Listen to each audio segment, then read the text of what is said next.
Pileated woodpecker. And then what are the tinier ones we have here? Yeah.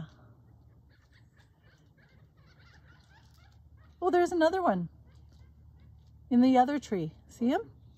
He's coming up the tree. Oh, he landed on the same tree now. I bet you there's 2 males and a female.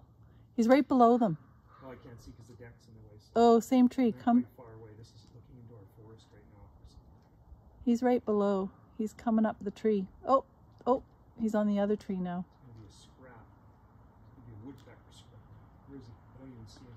He's... That's a maple tree to the right, and they're on a Douglas fir right now. Looks like that's a maple. He's like 4 trees over. He's on the other side though.